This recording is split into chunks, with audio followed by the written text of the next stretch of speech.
अस्सलाम वालेकुम, मैं हूं कलीमुल्ला। आज हम बात करेंगे पाकिस्तान में चने का बिजनेस बड़े पैमाने पर किस तरह से किया जा सकता है।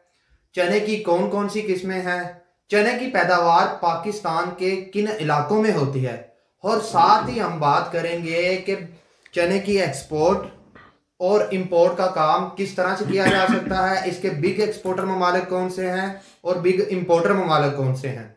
हमारे साथ हैं अली अकबर साहब। अस्सलाम वालेकुम सर, क्या हाल है? वालेकुम अस्सलाम कलीमुल्ला, मैं ठीक हूँ। आपका क्या हाल है? अल्हम्दुलिल्लाह सर, मैं भी ठीक हूँ। सर आप हमें बताएं कि पाकिस्तान में चने की इंपोर्ट का काम, एक्सपोर्ट का काम किस तरह से किया जा सकता है और इसका कारोबार बड़े पैमाने पर किस तरह से किया जा सकता है। जी कलीमुल्ला, टॉपिक बहुत अच्छा है आपका। बहुत शुक्रिया सर। हम ऑलरेडी चना यानी ग्राम पर तकरीबन 4 से 5 वीडियोस बना चुके हैं, जिसमें हमने छोटी छोटी डिफरेंट डिटेल्स दी हैं। हमारे बहुत से दोस्त जो पाकिस्तान से मुख्तलिफ ममालिक से हमसे रब्ता करते हैं, तो उनके डिफरेंट क्वेश्चंस थे। तो इसलिए हमने सोचा कि एक ऐसी वीडियो जिसके अंदर सारी डिटेल्स हों कि पाकिस्तान में चने की कौन कौन सी किस्में हैं और पाकिस्तान में किन एरियाज़ में चना ग्रो होता है, और उसके अलावा पाकिस्तान में एनुअल प्रोडक्शन कितनी है। जी सर, बिल्कुल। और इसकी प्रोसेसिंग कैसे होती है, और ऑनवर्ड इसके चने के बाय प्रोडक्ट्स कौन से हैं। जी सर। और साथ ही साथ पाकिस्तान से चने का इंटरनेशनल लेवल पर या नेशनल लेवल पर काम कैसे हो सकता है। बिल्कुल सर। तो ये सारी डिटेल हम आज की वीडियो में आपके साथ शेयर करने जा रहे हैं। हमारी ये कोशिश होगी कि जो हमें पता है वो हम आपके साथ शेयर करें फुल डिटेल में। तो शुरू करते हैं। सबसे पहले पाकिस्तान में चने की 2 किस्में हैं। एक तो जिसे हम देसी चना कहते हैं और दूसरा काबुली चना है। देसी चना जो है ये आप अगर समझे तो ये ज़्यादातर ब्लैक चना होता है, काला चना जिसे हम कहते हैं। और काबुली जो है वो वाइट चना होता है। काबुली में भी आगे वाइट चने में भी एक तो मोटा चना होता है और एक छोटा होता है, वो डिफरेंट टाइप्स आ जाती हैं। इसी तरह देसी में भी ब्लैक और वाइट भी हो सकता है। वाइट जो है वो भी छोटे साइज़ का होता है, तो देसी में मोस्टली साइज़ छोटा होता है। ठीक है, तो आप बेसिकली समझ लें 2 मेन टाइप्स हैं और आगे वो सब टाइप्स उसकी आ जाएंगी। तो देसी चना और काबुली चना 2 डिफरेंट टाइप्स है चने की। उसके बाद अगर हम बात करते हैं कि एनुअल प्रोडक्शन कितनी है, तो पाकिस्तान में 8 लाख से 9 लाख टन तक जो है सालाना पैदा होता है। और इसके बाद जो है पंजाब, सिंध, KPK और बलूचिस्तान, चारों सूबों में इसकी प्रोडक्शन कितनी है। तो हम देखते हैं कि पंजाब में 6,53,000 टन जो है, 6,53,000 टन यानी 6.5 लाख टन पंजाब में पैदा होता है, जो टोटल प्रोडक्शन का 80% है। और सिंध में जो है ये 48,220 टन यानी 10% तकरीबन बन जाता है टोटल प्रोडक्शन का। KPK में 5% है और इसी तरह बलूचिस्तान में 5% है। तो अगर समराइज करें तो पंजाब में ये आ रहा है 80%, सिंध में 10% और बाकी 2 सूबों में 5-5%। अब अगर आप इसका स्कोप देखें, अगर आप इस बात को समझ रहे हैं कि पूरे पाकिस्तान में चना, वाइट चना, ब्लैक चना दोनों यूज़ होते हैं चने की फॉर्म में। आप देखें शहरों में अगर आप रहते हैं तो सुबह का नाश्ता आप चने के साथ करते हैं। ठीक है, इसी तरह से दही भल्ले आप जो खाते हैं उसमें भल्ला जो होता है वो बेसन से बनता है, बलियाँ भी बेसन से बनती हैं। इसके बाद दोपहर के खाने भी मोस्टली जो है वो लोग चने बना के खाते हैं। ठीक है, तो हम ज़्यादातर बेसन का इस्तेमाल करते हैं, वो पकौड़े की सूरत में हो, वो भलियों की सूरत में हो, वो चने की सूरत में हो, वो चने की दाल की सूरत में हो। तो आप अगर थोड़ा सा क्रिटिकल एनालिसिस करें तो आप देखते हैं अपने चारों तरफ चने की दाल, चना, भलियाँ, बेसन, भल्ले, पकोड़े और फ्राइड चिकन इसी तरह से डिफरेंट जो डिशेस हैं हमारी। तो आप ये समझते हैं पाकिस्तानी ट्रेडिशनल फूड जो है ये बेसिकली बेसिकली जो है ये चने के बगैर अधूरा है। ठीक है, तो इस बात से हमें अंदाज़ा हो जाता है कि चना जो है पाकिस्तानी फूड में एक बेसिक, एक बड़े लेवल की तीसरी बड़ी कमोडिटी है जो फूड के अंदर पाकिस्तान फूड में रजिस्टर्ड है, और जो बड़े लेवल पर जो है जिसकी ट्रेड होती है इंटरनेशनल भी और नेशनल लेवल पर भी। और पाकिस्तान में क्या हो रहा है कि हर साल 20% जो है वो चने की फसल कम हो रही है, एनुअल प्रोडक्शन 20% कम हो रही है। तो अगर आप इस बात को समझते हैं कि पाकिस्तान की आबादी हर साल 20% बढ़ रही है या 10% बढ़ रही है, तो पाकिस्तान की आबादी जो है वो बढ़ रही है जितने भी परसेंट है, वो परसेंट एग्जैक्टली मैं तो नहीं दे सकता, लेकिन आप ये समझ लें कि पाकिस्तान की आबादी हर साल बढ़ रही है, लेकिन चने की जो प्रोडक्शन है हर साल एनुअल वो 20% कम हो रही। तो इसका मतलब ये है कि ये सीधा सीधा 20% का गैप तो नेक्स्ट ईयर आने वाला है ना। तो अब ये जब 20% का गैप आएगा तो इसका मतलब हुआ कि नेक्स्ट ईयर जो है ये 20% तो महंगा हो गई, तो उसके साथ 15% है या 12% एनुअल जो इन्फ्लेशन होती है वो भी डाल लें, तो तकरीबन ये सीधा सीधा हो गया 30 से 35%। तो इसका मतलब हर साल 35% जो है इसकी प्राइसेस बढ़ेंगी। वो 35% चने की दाल हो सकती है, चना हो सकता है, बेसन हो सकता है, ये तीनों प्रोडक्ट्स जो हैं इन तीनों की जो है कीमतें हर साल बढ़ती हैं। ठीक हो गया। क्यों बढ़ती हैं? क्योंकि एनुअल प्रोडक्शन इनकी कम हो रही है, यूज़ इनका ज़्यादा हो रहा है। बिजनेस नाम ही जो होता है वो डिमांड और सप्लाई का है। अगर मार्केट में डिमांड बढ़ जाती है और सप्लाई कम हो जाती है तो ऐसी सूरत हाल में क्या होता है, जो कम सप्लाई है उसकी कीमत बढ़ जाती है। तो आप ये समझिए कि हर साल डिमांड बढ़ रही है, सप्लाई हर साल कम हो रही है। इसी वजह से क्या होता है कि इसकी कीमतें जो हैं वो हर साल बढ़ रही हैं। दुनिया में ग्लोबल प्रोडक्शन के हवाले से अगर आप देखते हैं तो इंडिया जो है वो 66% जो है वो दे रहा है इसका ग्लोबल प्रोडक्शन में, और टर्की है उसके बाद आप देख रहे हैं, और उसके बाद पाकिस्तान है। यानी पाकिस्तान का तीसरा नंबर है ये चने की प्रोडक्शन में या दालों में।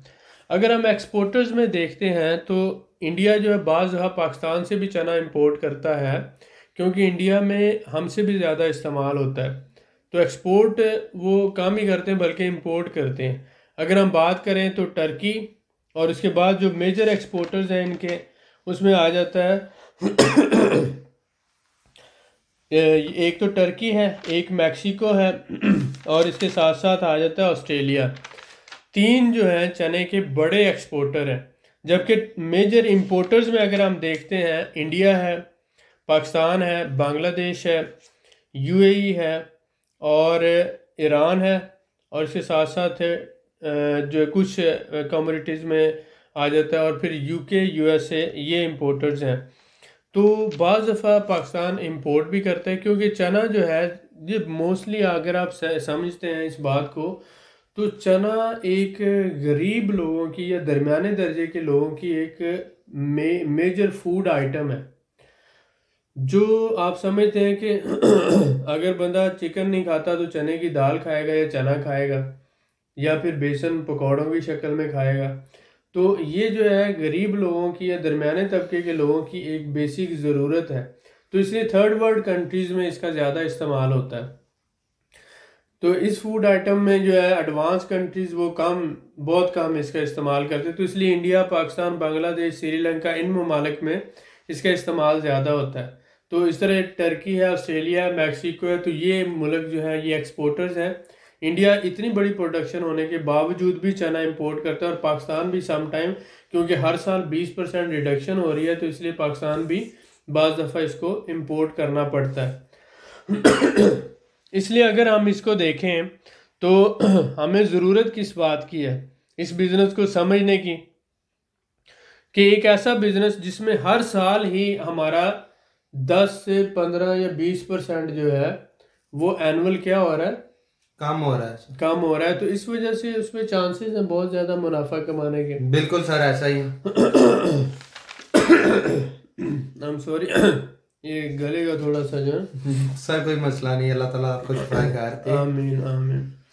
इसमें जो है प्रोड्यूसर ऑफ चना में अगर हम देखते हैं तो इंडिया है, टर्की है, पाकिस्तान है, ऑस्ट्रेलिया है, ईरान है, मैक्सिको है, म्यांमार है, कनाडा है, इथोपिया है, इराक है।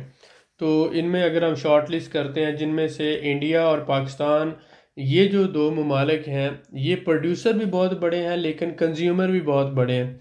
तो इसलिए आगे टर्की, ऑस्ट्रेलिया और मैक्सिको ये ऐसे ममालिक हैं जो ज़्यादातर अपनी प्रोडक्शन को एक्सपोर्ट करते हैं। तो अगर हम इन सारी बातों को मद्देनज़र रखते हैं, इस सारे साइकिल को मद्देनज़र रखते हैं, तो इसका मतलब है कि चने का जो बिज़नेस है, इसका पाकिस्तान के अंदर ही बहुत ज़्यादा स्कोप है। जी सर। तो अगर आप देख रहे हैं कि चना ज़्यादातर जो है मैंने जिसे आपको बताया कि पंजाब में 80% पैदा होता है, बिल्कुल ठीक हो गया और सर। इसी तरह ये सिंध में भी इस्तेमाल होता है सर, केपीके में भी और बलूचिस्तान में भी।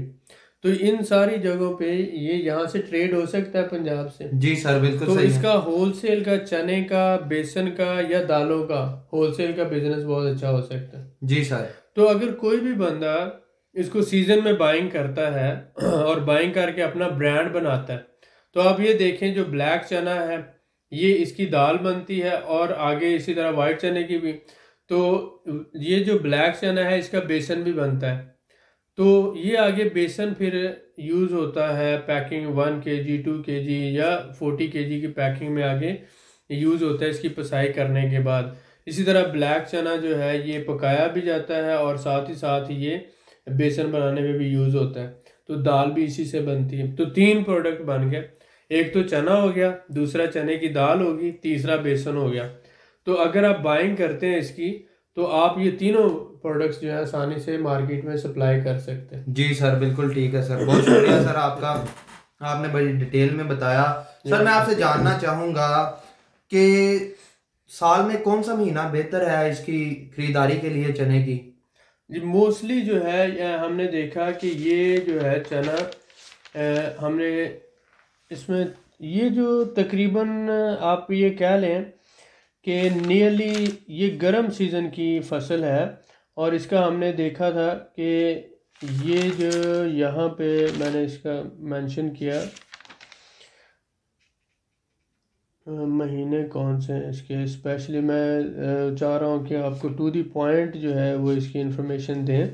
ठीक है, बिल्कुल तो ठीक है सर। ये जो सितंबर और अक्टूबर होता है, ये इसकी काश्त का जो है ना सितंबर और अक्टूबर के महीनों में मोस्टली जो है, जी मिड सर सितंबर से मिड अक्टूबर तक जो है ना इसकी काश्त होती है। बिल्कुल ठीक ठीक हो है, गया और सर। इसकी फसल तकरीबन 4 महीनों में तैयार हो जाती है। इसके लिए ड्राई सीज़न जो है वो, यानी जैसे हमारा इलाके हैं, बक्कर का इलाका है, और इसके साथ साथ जो है ये आ जाता है जो थोड़ा सहराई इलाका है, तो उसमें जो है ना ज़्यादातर इसकी काश्त फैसलाबाद है, बक्कर है, खुशाब है, लिया है, जी सर ये इन इलाकों में जो है ना इसकी काश्त वो ज़्यादा होती है। बिल्कुल ठीक ठीक हो है, गया। और इसी तरह से अगर हम देखते हैं कि नूरपुर थाल है, तो मेन अगर आप चने का काम करना चाहते हैं तो आपको ये देखना पड़ेगा कि फैसलाबाद का इलाका, बक्कर का इलाका, और इसके साथ साथ खुशाब है, लिया है, नूरपुर थाल है, इन 4-5 इलाकों में बक्कर का इलाका जो है वो बहुत मेन है।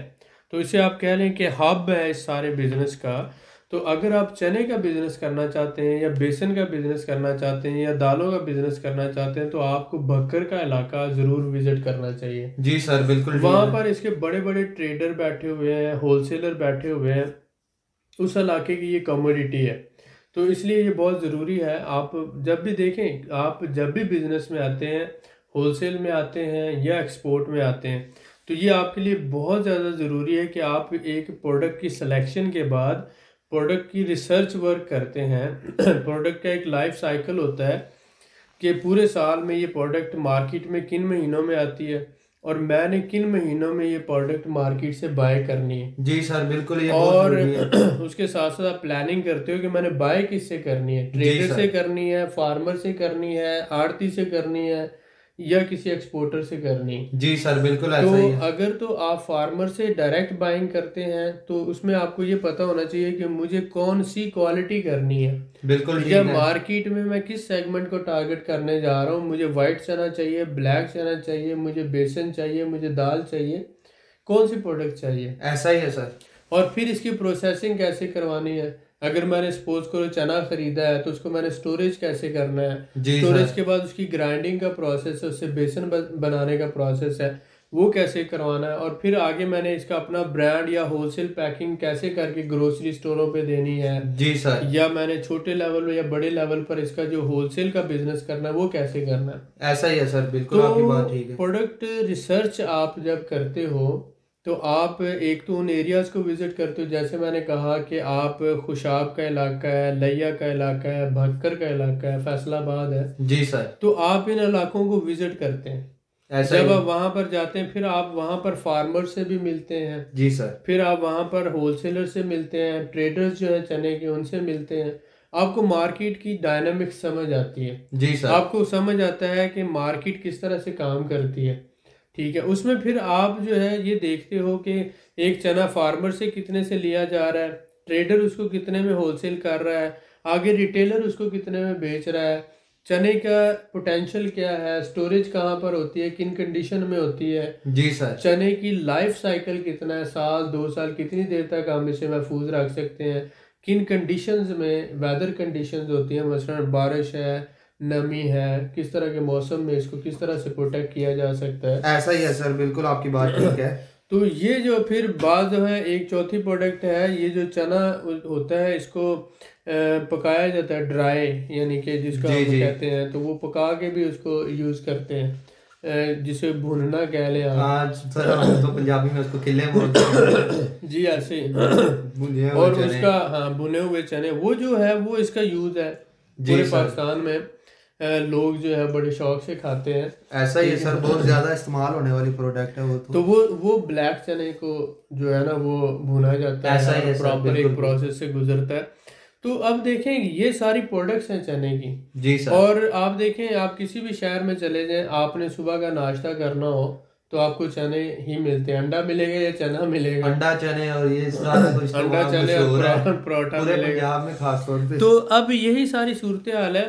और फिर आप देखें अगर आप मतलब बाहर कहीं मूव कर रहे हैं तो स्ट्रीट फूड जिसे कहा जाता है, जी सर। उसमें पकोड़े, आप पाकिस्तान में पकोड़े हर जगह अवेलेबल है, और पकोड़े किससे बनते हैं, बेसन से बनते हैं, और बेसन कहाँ से आता है, चना या चने की दाल से आता है। ऐसा ही है सर। इसी तरह से अगर आप देखते हैं दही भल्ले, भलियाँ हैं, वो तो ये सबसे अहम है, बिल्कुल सर। तो वो बहुत ही अहम है। तो आप ये देखते हैं कि बहुत से लोग जो है बड़े शौक से खाते हैं, अब वो भी बेसन से बनते हैं। ऐसा ही है तो सर। ये सारी जो है बाय प्रोडक्ट। फिर अगर आप बात करते हैं KFC की, चिकन की, फ्राइड चिकन की, तो इसमें ये जो ऊपर मसाला वगैरह ये भी सारा बेसन का मिक्सचर होता है। ऐसा ही है सर, बिल्कुल ऐसा ही मिक्सचर होता तो है। इन सारी सूरत हाल में आपको ये समझना चाहिए कि पाकिस्तान की 70% आबादी चना या चने की बाय प्रोडक्ट्स खाती है, ऐसा ही है सर, बिल्कुल। और रूटीन में ये हमारी खुराक का एक बुनियादी हिस्सा है। जी सर। तो अगर आप इस बिजनेस में आएंगे तो आप ऐसे बिजनेस में आ रहे हो जिसमें लॉस का कोई चांस नहीं है। हर साल 20 से 30 से 40% तक कीमतें बढ़नी ही बढ़नी है, जी सर। और इसकी डिमांड बढ़ते ही जानी है जैसे जैसे आबादी बढ़ती जाएगी। बिल्कुल ठीक है सर, ऐसा तो ही है। अगर आप देखिए कोई भी बिजनेस करते हैं तो आपके माइंड में उसका जो होता है फिजिबिलिटी होती है, प्लान होता है, आप रिस्क फैक्टर को कंसिडर करते हैं, हर चीज़ को देखते हैं। ऐसा ही है सर। तो इसमें आपका रिस्क मिनिमम है।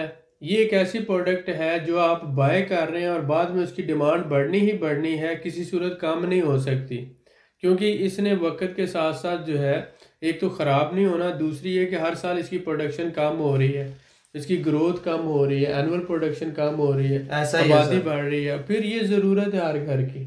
हर घर ठीक की है। जरूरत है सर।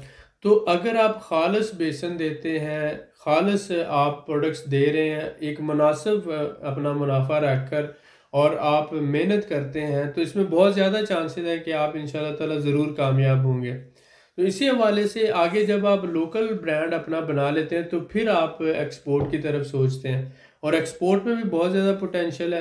आप देखें कि एक्सपोर्ट में कुछ ममालिक हैं जिनमें पाकिस्तानी बहुत ज़्यादा रहते हैं, इंडियन बहुत ज़्यादा है, बांग्लादेशी बहुत ज़्यादा है। तो आप देखें कि सऊदी अरब है, दुबई है, स्पेन है, इटली है, उसके बाद आगे आ जाए UK है, USA है, कनाडा है। तो जहाँ पर भी एशियन लोग रहते हैं उनकी फूड हैबिट्स तो वही हैं। उन्होंने सब्जियां भी खानी है, उन्होंने फल भी खाने हैं, उन्होंने बासमती चावल भी खाने हैं, उन्होंने बेसन भी खाना, उन्होंने चने भी खाने, उन्होंने दालें भी खानी हैं। तो ये फूड हैबिट्स, आप जापान चले जाओ, आप कनाडा चले जाओ, आप अमेरिका चले जाओ, आप रशिया चले जाओ, आप आज़रबाईजान आ जाओ, आपकी जो बेसिक फूड हैबिट्स होती हैं, आपका उसमें एक टेस्ट डेवलप हो चुका होता है, आपके माइंड को एक इमेज उसका बन चुका होता है, तो आप उसको मिस करते हैं। जैसे मतलब आज भी हम मिस करते हैं कि वो गंदलों का साग और मक्खन मकई और बिल्कुल सर, ऐसा ही है। ज्वार की रोटी, तो हम फेसबुक पे देख के हमारे मुंह में पानी आ जाता है। सरसों का तो साग और मक्की की रोटी सर। क्योंकि हमने गांव में अपनी अम्मी के हाथ का बना हुआ वो खाया है, बिल्कुल सर, ऐसा ही और है। हमें पता है कि उसका टेस्ट क्या है, और उसकी आज चाहे खाएं चाहे हजम ही ना हो लेकिन लेकिन बात ये है कि हमने वो खाया है और हम उसके टेस्ट को समझते हैं। सर बिल्कुल समझते हैं, और ये जख्मों पे नमक लगाने वाली बात है। अब क्या याद करवा रहे हैं आप तो माशाल्लाह, वो तो एक देखें, जो वक्त गुजर जाता है ना, वो हर आने वाले वक्त से बहुत अच्छा था और आज से भी अच्छा था। बहुत अच्छा था। लेकिन बिल्कुल सर। हमें उस वक्त उसकी कदर नहीं होती है। हम उस वक्त समझते हैं कि शायद जो है आने वाला वक्त इससे बेहतर होगा। आने वाला वक्त फाइनेंशियल कंडीशन में बहुत बेटर हो सकता है, आने वाले वक्त में सहूलतें ज़्यादा हो सकती हैं, आसानियाँ ज़्यादा हो सकती हैं, लेकिन हर हर चीज़ की एक कीमत होती है। आप वो कीमत अदा करते हैं तो आपको वो मिलती है।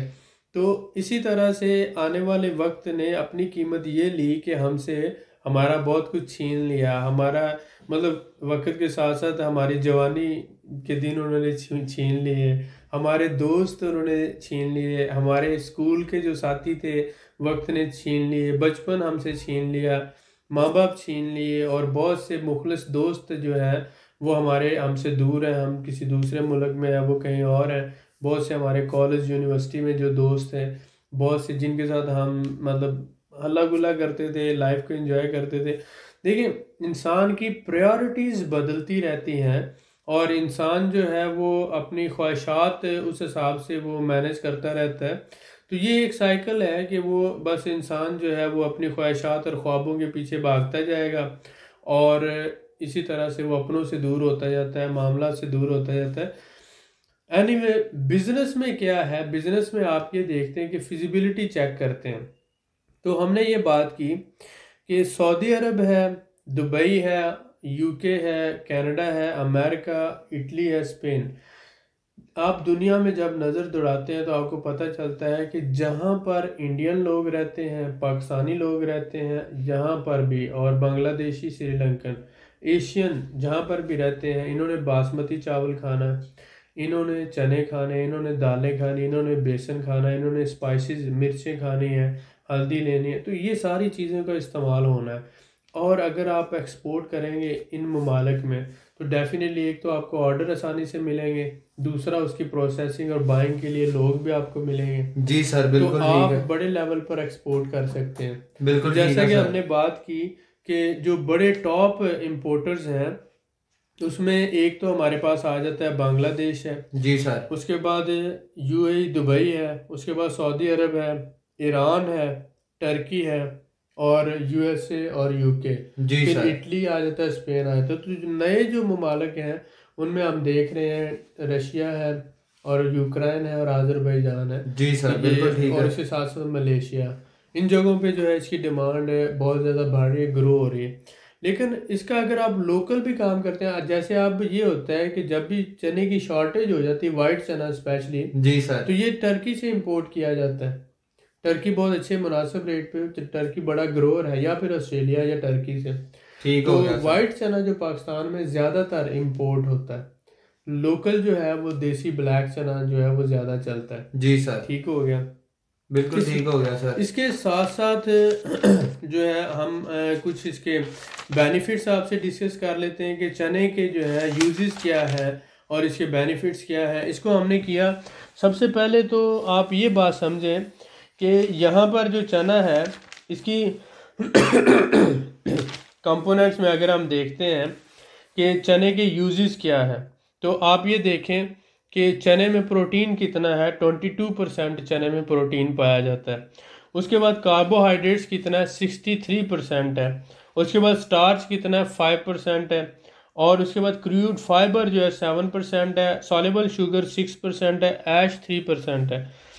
Carbohydrate 63%, protein 22%।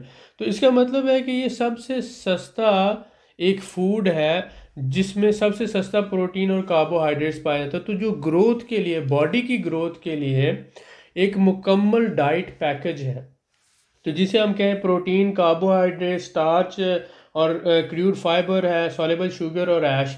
तो एक फुल पैकेज है चने के अंदर। अगर आप इसलिए भुने हुए चने भी खा लेते हैं तो आप ये देखते हैं कि जब जंगें होती हैं, जब सैलाब आता है, जब कोई जल्जला आ जाता है, जब भी कोई प्रॉब्लम होती है, तो ऐसी सूरत हाल में एक मुल्क दूसरे मुल्क को या एक इलाके से दूसरे इलाके में चने भेजे जाते हैं। ठीक है, ज़्यादातर जो भुने हुए चने हैं वो, और खजूरें, चने और खजूरें। क्यों?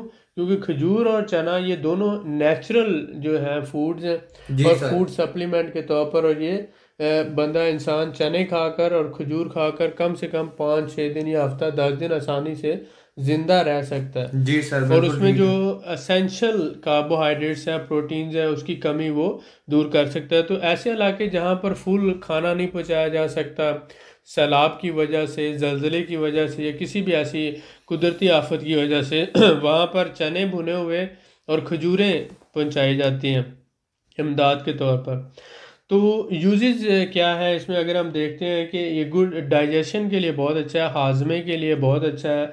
इसके साथ साथ कोलेस्ट्रॉल लेवल जो है, जो ब्लड प्रेशर के मरीज़ हैं, हार्ट पेशेंट हैं, उनका कोलेस्ट्रॉल लेवल जो है वो बढ़ जाता है, तो ये उसको रिड्यूस करता है। उसके साथ साथ जो है ये सन स्ट्रोक जो है उसके ट्रीटमेंट के लिए यूज़ होता है। स्किन जो है उसके बहुत से प्रॉब्लम्स जो हैं, स्किन की बीमारियां इससे ख़त्म करने में बहुत ज़्यादा हेल्पफुल है। उसके साथ साथ ब्लड डिसऑर्डर ट्रीटमेंट में भी जो है इसका बहुत बड़ा रोल है। चने की बेसिक जो है 4 डिफरेंट प्रोडक्ट्स आप लगा लें। एक तो चना खुद हो गया, दूसरा चने की दाल है, तीसरा बेसन है और चौथा भुना हुआ चना है। तो ये 4 डिफरेंट प्रोडक्ट्स हैं और ये चारों की चारों प्रोडक्ट्स हमारी सोसाइटी में, हमारे माशरे में, हमारे घरों में, हमारे मोहल्ले में, हमारे इलाके में बहुत ज़्यादा इनका इस्तेमाल है। तो अगर आप इस बिज़नेस में आते हैं, अपना ब्रांड लॉन्च करते हैं, छोटे लेवल से काम शुरू करते हैं, सबसे पहले आप बकर विज़िट करें। बकर विज़िट करके आप वहाँ पर इसका पूरे सिस्टम को समझें, स्टडी करें। उसके बाद आप इसकी जो है देखें कि चना, कौन सा चना, ब्लैक चना ख़रीदूँ, वाइट चना ख़रीदूँ, बेसन की ट्रेड करूँ, भुने हुए चने की करूँ, दाल की करूं, या मुझे कौन सा काम करना चाहिए। तो ये सारा रिसर्च करें और उसके बाद फिर अगर आप इस बिज़नेस में आते हैं तो डेफिनेटली जब आप कमोडिटी का बिज़नेस करेंगे तो उसमें एक कमोडिटी को नहीं लेकर आएंगे। हमने सीरीज़ बनाई है जिसमें हमने बासमती चावल की बात की है, जिसमें हमने रेड चिली की बात की, सुर्ख मिर्च की बात की है, और जिसमें हमने हल्दी की बात की है, जिसमें हम अब चने की बात कर रहे हैं, और साथ ही साथ आगे तिलों की बात की है हमने। तो ये हमने 5-6 जो कमोडिटीज़ हैं, जो मेजर कमोडिटीज़ हैं, आपको गाइड किया कि आप फिर ये सारी कमोडिटीज़ पे काम करते हैं और एक पूरा जो है पैकेज बनाकर आप काम करते हैं, तो वो आपके लिए बहुत ज़्यादा हेल्पफुल होता है। कोई कमोडिटी कम और कोई ज़्यादा, लेकिन ये सारी आपस में एक दूसरे को बैलेंस करती रहती हैं। ये सारी ऐसी कमोडिटीज़ हैं जो हमारे माशरे की, हमारे घर की और हमारे मोहल्ले की, हमारे इलाके की, हमारे सूबे की, हमारे मुल्क की ये ज़रूरियात हैं, और इनके बगैर माशरे में हम चल नहीं सकते। तो दूसरे लोग इनका बिज़नेस करके लाखों करोड़ों कमा रहे हैं और वो आपको बताएंगे नहीं, लेकिन अल्लाह का शुक्र है हमें ये हौसला भी है, हम ये समझते हैं कि हम आपके साथ ये शेयर कर रहे हैं, ये इन्फॉर्मेशन, ये नॉलेज। ये नहीं कि ये किताबी बातें आपके साथ कर रहे हैं, ये जो हमने किया है, जो कर रहे हैं और जो बिल्कुल प्रैक्टिकल अप्रोच है वो आप लोगों के साथ शेयर कर रहे हैं, ताकि आप हमारे तजर्बे से अगर आपको कुछ समझ आ जाता है, हमारे बताने से अगर आपको कुछ फ़ायदा हो जाता है, तो ये हमारे लिए काफ़ी है। शुक्र है अल्लाह का, अल्लाह का दिया हुआ हमारे पास बहुत कुछ है। अल्लाह ने बड़ा करम किया है। एक मैं एक किसान का बेटा हूँ और मैंने एमएससी किया, मास्टर किया, और उसके बाद अमेरिका और यूके से हायर डिप्लोमाज लिए। फिर आगे जो है एक अल्लाह का शुक्र है हायर लेवल पे जॉब, फिर जो इंपोर्ट एक्सपोर्ट का बिजनेस, और फिर वो सारे मामला। तो अल्लाह का दिया हुआ सब कुछ है। अब ये है कि पहले भी मैंने हमेशा जो है ना, जब मेरे पास टाइम था मैंने टीचिंग की, और टीचिंग करके अपने जो कौम की खिदमत की। आज भी मैं, मेरे पास जो नॉलेज है वो यूट्यूब चैनल के ज़रिए ये इस तरह से आप लोगों तक पहुंचा रहे हैं। और हमारा मेन मकसद ये नहीं कि यूट्यूब चैनल से अर्निंग हो, हमारा ये मकसद है कि आप लोगों तक ये बात पहुंच जाए, और ये हमारे लिए हमारे मरने के बाद भी एक ऐसा काम बन जाए कि जिससे हमारे मरने के बाद भी हमें फ़ायदा हो। ठीक है, और अल्लाह ताला हमारे गुनाह बख्श दे, अल्लाह ताला हमें माफ़ कर दे। अगर कोई भी बंदा हमारे इस मशवरे से, हमारे इस तजुर्बे से फ़ायदा उठाकर अपने घर का चूल्हा जला सकता है, अपनी गुर्बत दूर कर सकता है, अपनों की मदद कर सकता है, अपनी मुश्किलात हल कर सकता है, बेरोज़गार है, जॉबलेस है, सेल्फ एम्प्लॉयड हो जाता है, उसे काम मिल जाता है, ख़ुद अपना काम करना शुरू कर देता है और ज़िंदगी में कामयाब हो जाता है, तो उसमें हमारा क्या नुकसान है? बल्कि वो बंदा कहीं ना कहीं, कभी ना कभी हमारे लिए दुआ करेगा, और यही हमारे लिए बख्शिश का ज़रिया बन सकती है। तो दिलों का राज और भेद तो अल्लाह ताला की ज़ात जानते हैं, लेकिन आपके साथ हम मुखलसी के साथ मशवरा देते हैं और सीधी और साफ बात करते हैं।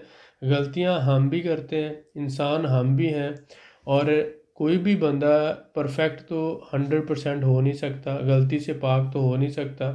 तो हमारी गलतियों से दरगुजर किया करें। हमें हमें मतलब ये जो है, ठीक है, हम बहुत, ना ही हम कोई इतने बड़े एक्टर हैं, ना ही हम कोई टॉम क्रूज़ हैं, ना ही हम कोई सुपरमैन है, एक सादा से इंसान है, और अल्लाह का शुक्र है इस सादगी में एक ज़िंदगी गुजार रहे हैं।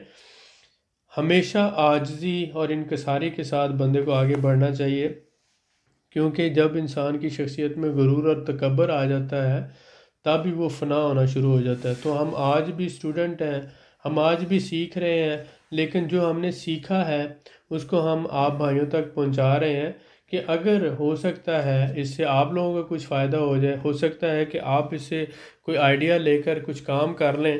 क्योंकि आज हमारी सोसाइटी का सबसे बड़ा इशू ये है कि जो अनपढ़ लोग हैं वो बिज़नेस कर रहे हैं, और जो पढ़े लिखे लोग हैं वो जॉब कर रहे हैं। तो पढ़ा लिखा बंदा अगर जॉब करेगा और अनपढ़ अगर बिजनेस करेगा तो दोनों का ही नुकसान है।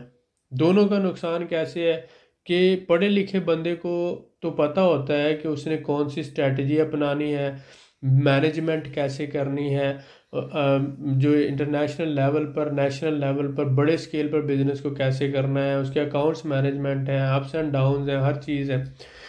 अनपढ़ बंदा जो होता है वो एक लेवल से आगे नहीं कर सकता, वो एक लेवल तक जाकर वहाँ पे रुक जाता है। तो इस वजह से हमारे मुआशरे का नुकसान भी हो रहा है। ठीक हो गया। और दूसरा ये कि सही पोटेंशियल में लोग आगे नहीं आ रहे। तीसरी बात ये कि दुनिया में इंटरनेशनल लेवल पे हम एक इमेज डेवलपमेंट नहीं कर पा रहे। हमसे जब भी कोई बंदा इंपोर्ट करता है पाकिस्तान से, तो एक दफ़ा उसको सही माल मिल जाता है, दूसरी दफ़ा क्या होता है कि उसको हमेशा ही वो क्वालिटी नहीं मिलती जो एग्रीड होती है, उस स्पेसिफिकेशन के मुताबिक उस पैकिंग में माल नहीं मिलता, तो एक के बाद दूसरी दफ़ा वो हमसे ऑर्डर प्रोसेस नहीं करवाता। तो अगर हमारे पढ़े लिखे लोग, कमिटेड लोग, मेहनती लोग आगे आएंगे तो इससे एक तो मुल्क का इमेज बेटर होगा, दूसरी मुल्क की फाइनेंशियल कंडीशन बेटर होगी, तीसरी इंटरनेशनल लेवल पर इंशाल्लाह ताला हम बहुत बेहतर जो है परफॉर्म कर सकेंगे। तो ये जो नॉलेज है एक दूसरे के साथ शेयर करने से आपका भी फ़ायदा है, मेरा भी फ़ायदा है, और इंशाल्लाह ताला अल्लाह ताला की ज़ात हम दोनों को, हम सब को अल्लाह करम करे, फ़ायदा मिले। जब हम बात करते हैं कि हमने लोकल लेवल पर एक ब्रांड इस्टेब्लिश कर लिया, एक कंपनी बना ली, अब हम इंटरनेशनल लेवल पर जाना चाहते हैं। हम अब चाहते हैं कि हम किसी भी मुल्क में ऑर्डर कैसे लें। तो उसमें के 2-3 तरीके होते हैं। कलीमुल्लाह, आप ये जानते हैं कि किसी भी मुल्क में जो पाकिस्तान एम्बेसी है, जी सर, उसका रोल क्या होता है? उसमें एक कमर्शियल काउंसलर होता है। वो कमर्शियल काउंसलर जो है वो क्या रोल प्ले करता है? बिल्कुल सर, आपने पिछली वीडियो में भी हमें बताया है कि वो आपको डाटा देता है जी सारा, जो जिससे आप इंपोर्ट एक्सपोर्ट के हवाले से लेना चाहते हैं कि कौन सा बंदा आपकी कंट्री से क्या चीज़ एक्सपोर्ट कर रहा है, क्या चीज़ इंपोर्ट हो रही है, तो ये सारी डिटेल जो है ना आपने हमें बताई है कि वो वहां से लेता है। ऐसे अब देखें, जो भी कमर्शियल काउंसलर है, अब पाकिस्तान में बहुत सी एम्बेसी हैं, जी सर। तो हर एम्बेसी में एक कमर्शियल काउंसलर है। ऐसा ही है मसलन सर। आप सपोज करें आप यूके में बिजनेस करना चाहते हैं, जी सर। तो अब यूके एम्बेसी का जो कमर्शियल काउंसलर आप उससे रब्ता करेंगे। जी सर। और इसी तरह से पाकिस्तान की जो एम्बेसी यूके में है, आप उससे भी रब्ता कर सकते हैं। बिल्कुल ठीक है सर। तो दोनों सूरतों में आप अपना कंपनी प्रोफाइल, अपना कंपनी लाइसेंस, अपना visiting card by email send करेंगे। जी सर। और उनसे भी कहेंगे कि मुझे जो है ये बिजनेस करना है और मुझे इससे मुताल्लिक इन्फॉर्मेशन चाहिए। बिल्कुल ठीक है सर। तो एक तो ये चैनल होता है। दूसरा चैनल है हमारा चैम्बर ऑफ कॉमर्स। जी सर। आप चैम्बर ऑफ कॉमर्स में जाते हैं और आप उनसे बात करते हैं कि मैं इस मुल्क में काम करना चाहता हूँ और मुझे जो है ना उस हवाले से जो बड़े इंपोर्टर्स हैं, होलसेलर्स हैं, ट्रेडर्स हैं, उनके कॉन्टैक्ट्स डिटेल चाहिए। तो बिल्कुल पूरी सही है सर। कॉन्टैक्ट्स लिस्ट आपको मिल जाती है। ऐसा ही है सर। उसके साथ फिर तीसरा आ जाता है हमारे जैसी कुछ थर्ड पार्टीज मौजूद हैं, जो एक तो प्री शिपमेंट इंस्पेक्शन होती है जी कि सर। शिपमेंट भेजने से पहले उसकी पैकिंग है, उसकी स्पेसिफिकेशन है कि जो क्लाइंट और सप्लायर के दरमियान में एग्रीमेंट हुआ था जी सर। कि ये 5 किलो की पैकिंग होगी, ये इस साइज की होगी, इस कलर में होगी और इसका ये वॉल्यूम होगा और ये क्वालिटी होगी, तो उसको फिर हम वो पैरामीटर्स चेक करते हैं जाके। जब शिपमेंट तैयार हो जाती है हम जाके चेक करते हैं कि क्या जो मेंशन किया गया कि ये 5 किलो की पैकिंग होगी, इसमें ये ब्रांडिंग होगी, ये क्वालिटी होगी, ये स्पेसिफिकेशन होगी, तो वो सारी चीज़ें हम चेक करते हैं। जी सर। तो वो सारी चेक करने के साथ साथ हम फिर बताते हैं ओके एवरीथिंग इज़ ओके, हम उसमें फिर अपनी स्टैंप लगाकर अप्रूवल कर देते हैं। अब इसमें क्या होता है कि वो आप ही के वेयर हाउस में पाकिस्तान में हो जाती है। जी सर। और जब हम बीच में मोहर लगा के स्टैंप कर देते हैं तो फिर ये वहां जाकर, क्योंकि कार्गो की हैंडलिंग के चार्जेस होते हैं, जी सर। कार्गो की ट्रांसपोर्ट के चार्जेस हैं, कस्टम ड्यूटी है, और ये सारा मिला के जितने की शिपमेंट पाकिस्तान में है इतना ही उसके ऊपर जब ये वहां पहुंचती है इतना खर्चा आ जाता है। जी सर। ठीक हो तो गया। अगर वहां पर जाकर शिपमेंट रिजेक्ट हो जाती है तो आपका लॉस होता है। ऐसा ही है सर। तो बिल्कुल इस ऐसा। लॉस से बचाने के लिए हमने प्री शिपमेंट इंस्पेक्शन की सर्विस इंट्रोड्यूस करवाई कि शिपमेंट जब पाकिस्तान में ही है तो हमारा पाकिस्तान में लाहौर में मॉडल टाउन लिंक रोड पर वेयर हाउस और उसके साथ साथ हमारा वहाँ पर विनेज बाइंग हाउस भी मौजूद है। जी सर। तो हम वहाँ से ये सर्विसेज प्रोवाइड करते हैं कि अगर कोई बंदा रशिया में काम करना चाहता है, यूक्रेन में करना चाहता है, टर्की में करना चाहता है, अजरबैजान में करना चाहता है, जी सर। उनको हम सैंपल अप्रूवल की सर्विसेज के यहाँ पर वो सैंपल भेजेगा, हम जो सप्लायर है बायर है उसको सैंपल दिखाएंगे, जी सर। वो उसको एग्री करता है या जो मॉडिफिकेशन रिक्वायर्ड है वो करवाएगा। उसके बाद फिर सैंपल अप्रूव होने के बाद हम पेमेंट गारंटी देते हैं। जी सर। इसको हम गारंटी देते हैं कि तुम्हें माल मिलेगा और जिस स्पेसिफिकेशन के मुताबिक तुमने कहा वो मिलेगा। जी सर। और जो सप्लायर होता है उसको, एक्सपोर्टर को हम गारंटी देते हैं कि तुम्हारी पेमेंट ये तो कुछ एडवांस है, बाकी पेमेंट जब शिपमेंट रेडी होगी तब मिलेगी। तो उसको गारंटी और पेमेंट हम देते हैं पाकिस्तान में। तो इस तरह से उसके फ्रॉड के चांसेस जो है वो जीरो हो जाते हैं। सर आप जानते तो हैं कि पेमेंट जो गारंटी है, पेमेंट सेफ्टी बहुत ज़्यादा ज़रूरी है जी। सारे मामलात के लिए। तो इसीलिए हमने ये इस तरह की सर्विस इंट्रोड्यूस करवाई। इस सर्विस में क्या है कि पहली बात तो सैंपल अप्रूवल हो गया, जी सर। दूसरी पेमेंट गारंटी होगी और तीसरी शिपमेंट इंस्पेक्शन होगी। बिल्कुल ठीक है सर। ये तीनों चीजें करने के साथ साथ आपके भी जो है एक तो रिस्क फैक्टर कम हुआ, जी सर। और जो इम्पोर्टर है उसका भी रिस्क फैक्टर कम हुआ। बिल्कुल ऐसा ही है सर। और जब तक आपकी वो शिपमेंट सेल नहीं हो जाती तब तक हम आपसे पैसे भी नहीं ले रहे।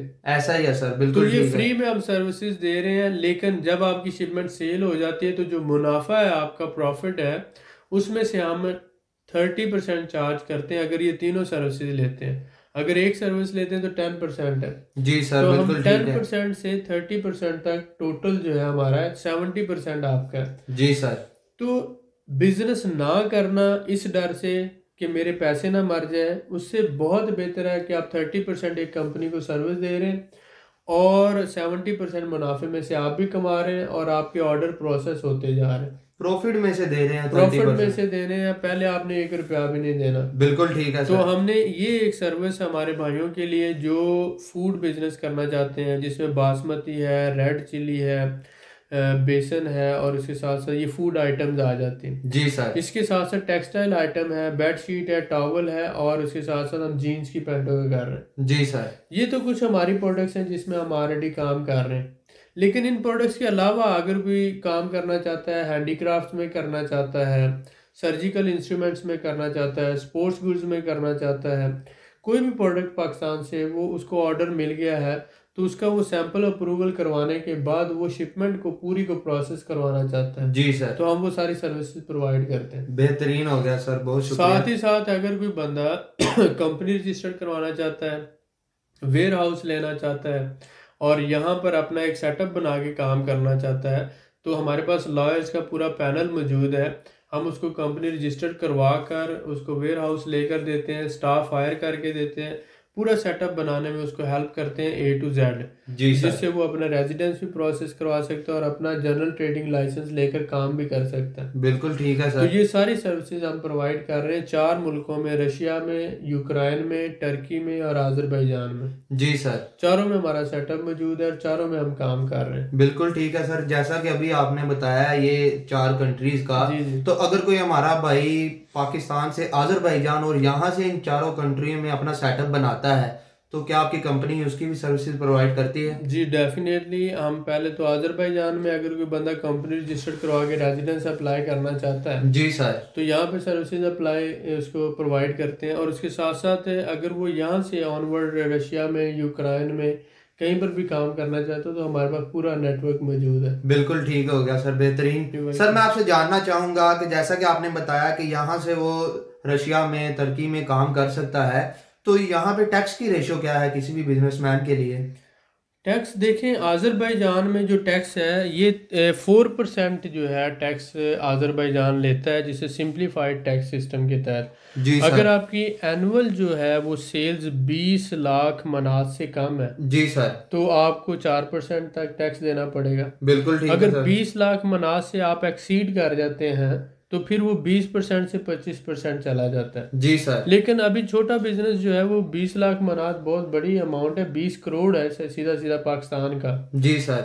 20 करोड़ का, तो अगर आपका एनुअल टर्नओवर 20 करोड़ के अंदर अंदर है, तो इसका मतलब आपको 4% टैक्स देना है, वो भी बाकू में। जी सर। लेकिन अगर बाकू के अलावा आप दूसरे शहरों में बिजनेस करते हैं, वो आपको 2% टैक्स देना पड़ेगा। बिल्कुल ठीक हो गया तो सर। वो बहुत ही मेरे ख्याल में बहुत अच्छी है उस हवाले ऐसा ही है सर, बहुत अच्छी है ये। तो सर मैं आपसे जानना चाहूंगा कि अगर कोई हमारा भाई यहाँ पे बिजनेस सेटअप करता है, ठीक है, और उसके बाद दूसरी कंट्री में करता है, तो यहाँ पे जो लेबर हायर करता है, तो कितनी तनख्वाह में हायर हो जाती है और कितना में वो बिजनेस सेटअप अपना यहाँ से इजीली कर सकता है? ये बहुत ही अच्छा सवाल है। देखें जब भी कोई बंदा यहाँ पर, अभी तो ये यहाँ पर अनसैचुरेशन बहुत ज़्यादा है। जी सर। अभी अगर आप दुबई चले जाते हैं, सऊदी अरब चले जाते हैं, यूके चले जाते हैं, यूरोप चले जाते हैं, वहाँ पर बहुत ज़्यादा कंपटीशन है, बहुत ज़्यादा सैचुरेशन है, लोग बहुत ज़्यादा। ऐसा ही है सर। लेकिन यहाँ पर इंडियन, पाकिस्तानी और दूसरे फॉरेनर्स बहुत कम है, क्योंकि लैंग्वेज बैरियर यहाँ पे है। ऐसा ही है यहाँ सर। पे रशियन जबान बोली जाती है, आज़रबाईजानी बोली जाती है, इंग्लिश बहुत 2-4% लोग समझते हैं। जी सर। तो इस वजह से यहाँ पर जो है ना अभी पोटेंशियल बहुत ज़्यादा है। अब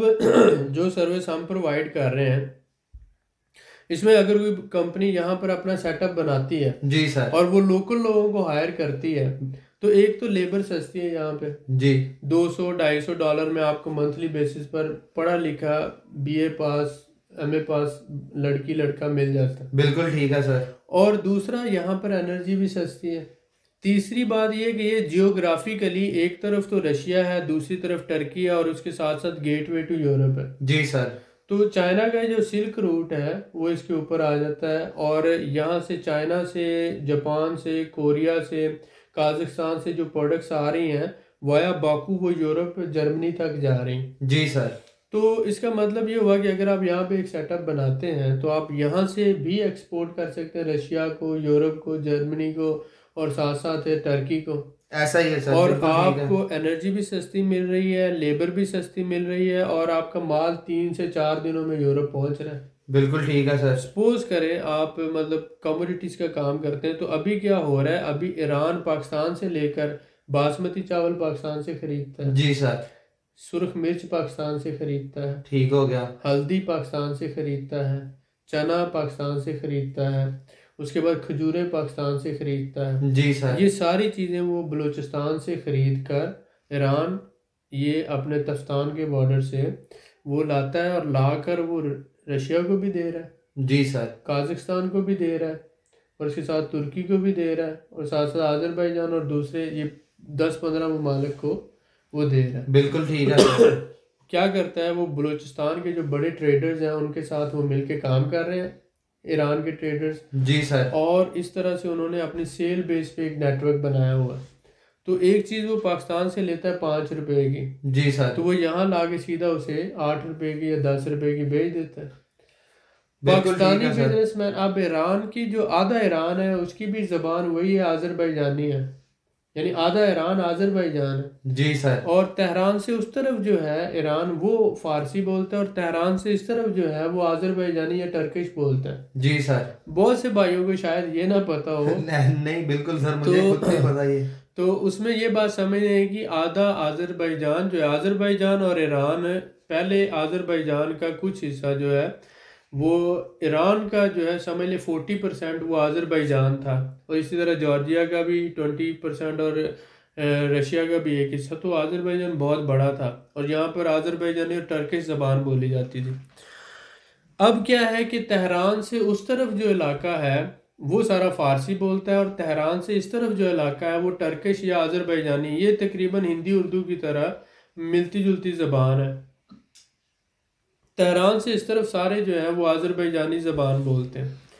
अब इसी चीज़ का फ़ायदा उठाते हुए ये जो आज़री हैं वो माल लेते हैं पाकिस्तान से, जी सर। और वो आज़रबाईजान, और आज़रबाईजान से रशिया, काजाकिस्तान और टर्की, बिल्कुल ठीक हो गया। इन सारे ममालिक को एक्सपोर्ट करते हैं एज ए मिडल मैन। जी सर। तो वो जो मुनाफा है बीच में वो कमा रहे हैं। तो बिल्कुल ठीक अगर है सर। हमारा अपना पाकिस्तानी भाइयों का इस तरह का सेटअप बन जाता है, वो खुद ही पाकिस्तान से माल लेकर आते हैं, रशिया में भी सेल कर रहे हैं, आज़रबाईजान में कर रहे हैं, टर्की में कर रहे हैं, इसी तरह काजाकिस्तान में कर रहे हैं। जी सर। बिल्कुल ठीक तो है। वो जो मिडल मैन बीच में कमा रहा है वो उनके हिस्से में आएगा। जी सर। ठीक हो गया। बिल्कुल ठीक तो हो गया यहाँ सर। पर सिर्फ मसला पेमेंट गारंटी का है। तो पेमेंट गारंटी जब हम अपनी सर्विसेज पाकिस्तान में दे रहे हैं, और इंशाल्लाह ताला उस हवाले से हर जो जिस तरह से भी सेटिस्फेक्शन होगी क्लाइंट की हम करेंगे। जी सर। बाद सूरतों में होता है कि शिपमेंट जब आती है तो क्लाइंट भी साथ आ जाता है, एक बंदा उनका रिप्रेजेंटेटिव, और यहाँ पर जो शिपमेंट की सेल है उनकी निगरानी में हो जाती है। बिल्कुल ठीक हो गया तो सर। इस तरह से वो जो भी म्यूचुअली एग्रीड सिस्टम होता है उस पर काम हो जाता है। यानी बिजनेस में क्या होता है, देखें, अगर इंपोर्टर जो है वो होलसेलर को फायदा नहीं देगा तो होलसेलर कभी भी इंपोर्टर से माल नहीं लेता। जी सर, ऐसा ही है। और इसी तरह से अगर इंपोर्टर होलसेलर को फायदा देता है तो होलसेलर जो है वो रिटेलर को फायदा देता है। ऐसा ही है सर। अगर रिटेलर को हम फायदा नहीं ना देंगे तो रिटेलर हमसे माल नहीं लेगा। बिल्कुल सर। तो ठीक है। अब रिटेलर जो है वो होलसेलर को भी फायदा दे रहा है, और होलसेलर जो है वो इंपोर्टर को फायदा दे रहा है, और इंपोर्टर जो है एक्सपोर्टर को दे रहा है, और एक्सपोर्टर जो है वो मैन्युफैक्चरर को दे रहा है। बिल्कुल ठीक तो है सर। 5 लोग यहाँ पर हो गए। अगर आप यहाँ से मैन्युफैक्चरर की बात करते हैं, ये मैन्युफैक्चरर है, जी सर। तो अगला हो गया एक्सपोर्टर, एक्सपोर्टर हो गया। उसके बाद इंपोर्टर, ठीक हो गया उसके सर। बाद होलसेलर, जी सर। और उसके बाद कौन हो गया, रिटेलर। रिटेलर।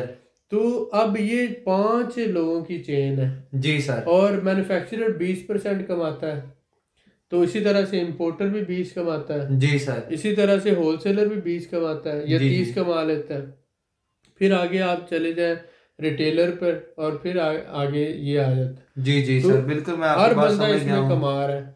मैन्युफैक्चरर है, एक्सपोर्टर है, इंपोर्टर है, होलसेलर है, रिटेलर रिटेलर है, है। हर बंदा कमा रहा है। तो सबके लिए विन विन सिचुएशन है ना।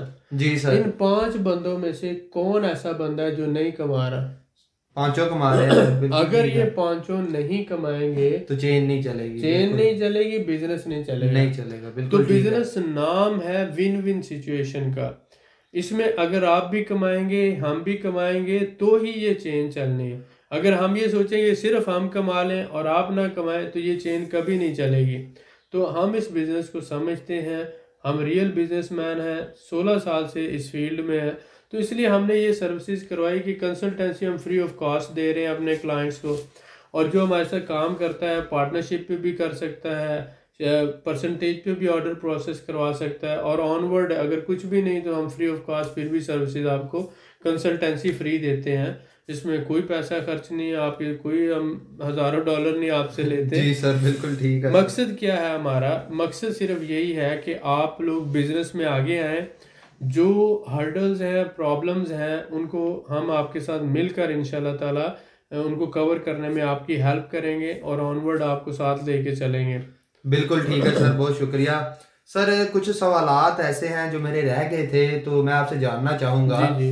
कि सर एक्सपोर्ट बिजनेस में या किसी भी पाकिस्तान लेवल पर अगर कोई बंदा बिजनेस करता है चने का, तो उसके लिए क्वालिटी मेंटेन करना क्यों जरूरी है? देखें, आप कोई भी बिजनेस करते हैं जी सर। तो आजकल जो है ये दौर है क्वालिटी कॉन्शियस लोगों का। जी सर, ऐसा ही है। आज आप अगर क्वालिटी मेंटेन नहीं करते हैं तो आप मार्केट में एग्जिस्ट नहीं कर पाते। जी सर। आज आपका कंपटीटर जो है वो आपकी कमजोरियां ढूंढने में लगा रहता है। ऐसा ही है सर। और जब आप कोई भी प्रोडक्ट मार्केट में देते हैं तो आपका कंपटीटर आपसे बेटर प्राइस पे आपसे बेटर प्रोडक्ट लेके आ जाता है। तो आपको ज़रूरी है मार्केट में अच्छी क्वालिटी कम कीमत पे अगर आप दे सकते हैं जी सर, तो आप इस कंपटीशन में एग्जिस्ट करते हैं। बिल्कुल ठीक है। अगर आप अच्छी क्वालिटी कम कीमत में देने की पोजीशन में नहीं है तो आप कंपटीशन से आउट है। बिल्कुल सर, ऐसा ही है। ये जो अच्छी क्वालिटी है ये आप कब दे सकते हैं? जब आपको प्रोडक्ट का पूरा पता है और आपको पता है कि मैंने बाइंग कहाँ से करनी है, इसकी मैंने प्रोसेसिंग कैसे करनी है, और फिर मैंने इसकी पैकिंग कैसे करनी है, फिर मैंने स्टोरेज कैसे करनी है, फिर मैंने हैंडलिंग कैसे करनी है। जी सर। जब आपको हर चीज़ का पता है A to Z और आप अपनी निगरानी में करवाते हैं, किसी दूसरे बंदे पे डिपेंड नहीं करते हैं। जी सर। क्योंकि आपके बिजनेस का दर्द आपको है, बाकी आपके मुलाजम हैं उनको तो हर महीने बाद सैलरी मिल जानी है। जी सर, ऐसा ही है। तो मुलाजिम हमेशा केयरलेस होता है। जब तक मालिक सर पे नहीं होगा और मालिक अपनी डिमांड के मुताबिक काम नहीं करवाएगा तब तक नहीं होगा। ऐसा ही है सर, तो बिल्कुल दुनिया ठीक में है। जब आप देखते हो कोई भी बिजनेसमैन जो है वो क्या करता है, 12 घंटे काम करता है, 14 घंटे करता है, 16 घंटे करता है। जी सर। तो वो इतना लंबा क्यों काम करता है? 8 घंटे क्यों नहीं करता? जो लोग सिर्फ 8 घंटे काम करते हैं वो जिंदगी में हमेशा अच्छी ज़िंदगी गुजार सकते हैं, लेकिन वो कामयाब और अमीर नहीं हो सकते। जी सर, बिल्कुल वो ठीक है। खुशी जो है उसका ताल्लुक पैसे से नहीं है। खुशी का ताल्लुक तो सिर्फ इस बात से है कि आप अपने अंदर कितना सेटिस्फाइड हो। जी सर। आप एक छोटी सी जो छोटा सा घर है, कोठड़ी है, पहाड़ के ऊपर जंगल में एक छोटी सी हट में भी रह के खुश रह सकते हैं। जी सर, बिल्कुल और ठीक है। आप दिन में 2 वक्त मिर्चों के साथ रोटी खाकर भी खुश रह सकते हैं। बात ये नहीं है कि आप जो है कामयाब हैं या आपके पास दौलत है। जी सर। अगर आपने बिजनेस एम्पायर खड़ा करना है, अगर आपने मल्टीनेशनल कंपनी बनानी है, अगर आपने एक बड़ा बिजनेस सेटअप चलाना है, जी सर। तो बिजनेस नाम होता है एक टीम का। जी जी। जब एक टीम पूरे सिस्टम में काम करती है तो आपको उस टीम से काम लेना आता है। जी सर। उस टीम को आपने एक स्पेसिफिक गोल्स दिए होते हैं, उनको बताया होता है कि मुझे ये चाहिए और इस तरह से चाहिए, तो वो फिर जो आपकी डायरेक्शंस और इंस्ट्रक्शंस होती हैं उसके मुताबिक काम कर रहे होते हैं। बिल्कुल ठीक है सर। जब वो उसके मुताबिक काम कर रहे हैं तो आपको वो रिजल्ट दे रहे हैं और आपको पता होता है कि मैंने कहाँ पे सेटिस्फाइड होना है। जी सर। तो आप जो 100% डिमांड करते हो तो मोस्टली वो 80% या 90% मीट करते हैं, तो आप उस पर कंप्रोमाइज़ करते हो और कहते हो गो अहेड। जी सर, ऐसा ही है। तो इसमें अब सबसे बड़ी बात क्या है कि जब तक आप में ये पैशन नहीं है, ये कमिटमेंट नहीं है कि आप हार्ड वर्क कर सकते हैं, 12 घंटे, 16 घंटे, 20 घंटे काम कर सकते हैं, जी सर। तब तक आपको ट्रेडिंग में नहीं आना चाहिए, बिजनेस में नहीं आना चाहिए, क्योंकि बिजनेस पागल लोगों का काम है। जी सर, बिल्कुल मतलब ठीक है। बिजनेस जो है ये लोग हमेशा रिस्क लेते हैं, हमेशा से ये जो लोग इनको पागल समझते हैं, इनके डिसीजंस ऐसे होते हैं, इन्होंने ऐसे काम करने होते हैं जो नॉर्मल लोग नहीं करते। जी सर। ये हमेशा एक कैलकुलेटेड रिस्क लेना। एक होता है कि without understanding, without knowledge, without market research, without proper analysis आप रिस्क ले लेते हो। जी सर। जब आप एनालिसिस पहले करते हो, मार्केट रिसर्च करते हो, अपनी कंप्लीट वर्किंग कर लेते हो और उसके बाद कैलकुलेटेड रिस्क लेते हो, आपको पता होता है कि आप क्या कर रहे हो। वो सारी चीज़ें आप दूसरों को नहीं समझा सकते, जी तो सर इसलिए बिल्कुल। लोग आपको पागल समझते हैं, बेवकूफ़ समझते हैं और कहते हैं कि अब देखना क्या होगा। लेकिन जब आप कामयाब हो जाते हैं, वही लोग आपकी तारीफों के पुल बांधना शुरू कर देते हैं, वही लोग वाह वाह करना शुरू कर देते हैं। ऐसा ही है सर, वो लोग बिल्कुल कहते ऐसा हैं ही। सर कमाल हो गया, हमने तो सोचा ही नहीं था कि ऐसा हो जाएगा, लेकिन आपने कर दिखाया sir, we really proud of you.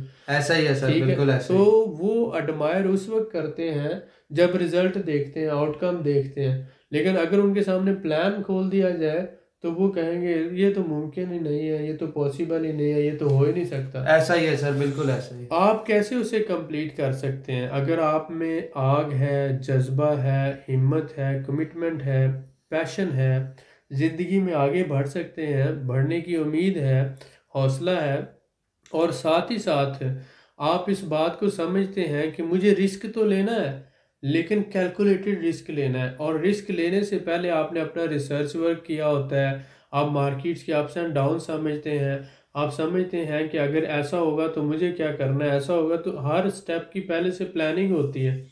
तो आप जब अपना पूरा जो मुमकिन रिसर्च वर्क है, जो मुमकिन फील्ड वर्क है आप कर चुके हो, उसके बाद कुछ और करने को रह नहीं गया, तो फिर आपने डिसीजन लेना होता है।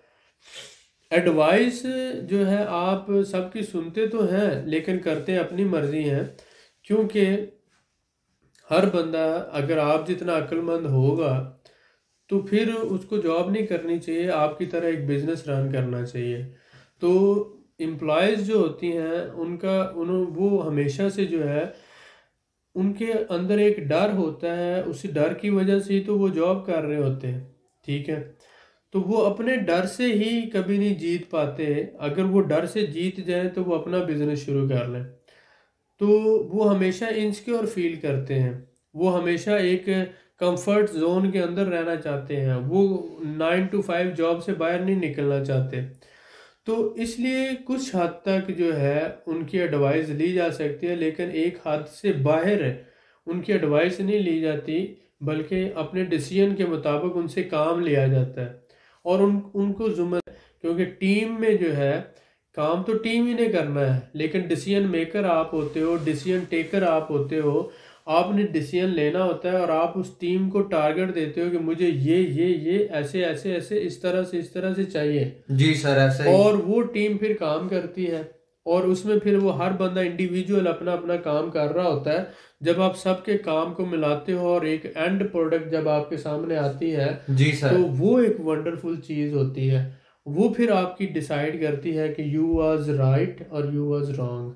जी सर, तो बिल्कुल ठीक है। आप जो है जितनी मेहनत करेंगे कमिटमेंट से और पैशन के साथ, और आप रिस्क लेकर, तो उसमें ये होगा कि आप कैलकुलेटेड रिस्क लें और प्रॉपर रिसर्च के बाद रिस्क लें। जी सर। जो ऐसा रिस्क बगैर रिसर्च के लिया जाता है और कैलकुलेटेड नहीं होता, वो गैम्बलिंग कहलाता है। बिल्कुल सर, ठीक हो गया। बिजनेस में बहुत से लोग गैम्बलिंग करते हैं, वो बिजनेस को स्टडी नहीं करते। बिजनेस माइंड सेट है, बिजनेस एक सोच का नाम है और एक पूरे नजरिए का नाम है और एक पूरा एक माइंड सेट है। जी सर। ये सबसे बड़ा, मैं हमेशा ये कहता हूँ कि दुनिया में अगर तुम सबसे कामयाब और सबसे बड़े बिजनेसमैन की बात करते हो, तो वो एक बंदा है। जी सर। वो कौन है? वो वो किसान है, किसान है, बिल्कुल ठीक है वो सर। फार्मर है। उससे बड़ा बिजनेसमैन कोई नहीं है। फार्मर क्या है? एक दाना बोता है जमीन में, और एक दाना बोकर वो 10 या 20 या 50 दाने लेता है। क्या है? लेकिन उसका माइंड सेट क्या है? आप उस माइंड सेट को, उसकी पूरी स्टोरी को समझें। क्या करता है वो? पहले वो एक जरखेज जमीन बनाता है और उसमें गोडी करता है, खोदता है जमीन, हल चलाता है, और बाद में वो उसमें खाद डालता है उसको तैयार करता है, जब वो ज़मीन तैयार हो जाती है तो फिर वो उसमें बीज डालता है। उसमें बीज डालने के बाद वो उसको पानी देता है। अब जब ज़मीन में बीज चला जाता है और उसको पानी भी मिल जाता है तो वो फिर 5 दिन, 4 दिन, 7 दिन के अंदर बीज से, बाज़ बीजों से पौधा निकलता है, बाज़ से नहीं निकलता। लेकिन वो वेट करता है। लेकिन वो बीज मिट्टी में डालने से पहले उसको एक यकीन होता है कि पौधा ज़रूर निकलेगा। ऐसा ही है ठीक सर, है। बिल्कुल ऐसा ही। और अगर उसको ये यकीन ना हो कि पौधा नहीं निकलेगा तो फिर हम भूखे बैठे रहेंगे, क्योंकि कोई भी किसान जो है कभी भी गंदम नहीं बोएगा, और जब गंदम नहीं बोई जाएगी हम रोटी नहीं खा सकेंगे। बिल्कुल सर, ऐसा ही है। वो जो उसका यकीन है, अगर आपको उतना ही यकीन है अपनी कामयाबी पर कि आप ज़रूर कामयाब होंगे, जी सर, तो आप ज़रूर कामयाब होंगे। बिल्कुल ठीक है अगर सर। आप किसान जितना यकीन नहीं रख सकते हैं ना, तो आपको बिजनेस करने का कोई फ़ायदा नहीं, कोई हक भी नहीं।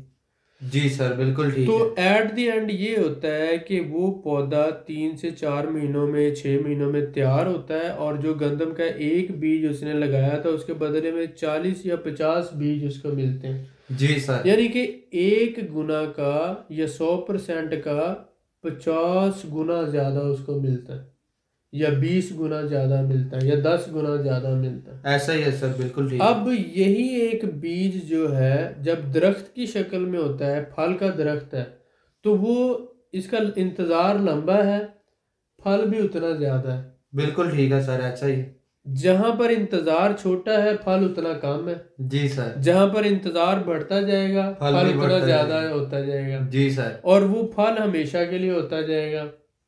तो इसमें आप समझ लो कि यही माइंडसेट, अगर आप दिहाड़ीदार माइंडसेट है कि सुबह आपने जाना है काम पर, शाम को पैसे आपको मिल जाने चाहिए। जी सर, गैम्बलर का माइंडसेट है कि पैसा लगाओ और जीतो, तो बस दिन से रात ऐसा ना ही हो, है। रात से दिन ना हो और अमीर हो जाओ। ये दोनों माइंडसेट लेकर अगर आप मार्केट में आते हैं तो आप इसलिए तो फेल हो जाते हैं। बिल्कुल सर, ऐसा ही है।